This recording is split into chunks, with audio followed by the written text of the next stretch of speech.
Oh, di ba? Sabi mo na lang, ganyan yung... So, hello guys, dito ako sa TikTok namin. So, gagamitin namin itong inflatable pool na order namin dito sa TikTok. So, pero syempre, kailangan natin maglagay ng sunscreen para maprotektahan yung skin natin sa sobrang init ngayon. So, ito yung gagamitin ko, itong Suki sunscreen. Sobrang sulit talaga. Nakabili na ako ng isa pero hindi ko pa siya binubuksan. Kasi nasulit ko talaga. Ayan. Kasi ito ay UV defense sunscreen. So, panglaban talaga siya sa sobrang init.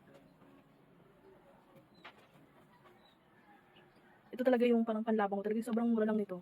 Tapos syempre, hindi ka maano kung gagamit ka ng as in, sobrang dami talaga.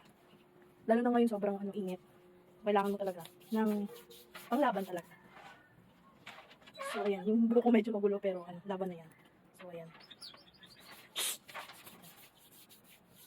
Kahit damihan mo siya. Hindi siya, hindi ka manghinayang kasi mura lang din. Napakita ko sa'yo sobrang init. So, ayan, sobrang init talaga. Makikita nyo naman. Kaya kung naghahanap kayo ng murang sunscreen below 200 pesos, 149 ko lang ata ito nabili. Check the yellow basket na lang. Tapos merong mga discounts to. Tapos para mas makamura kayo. And then, ayun, check the yellow basket na lang.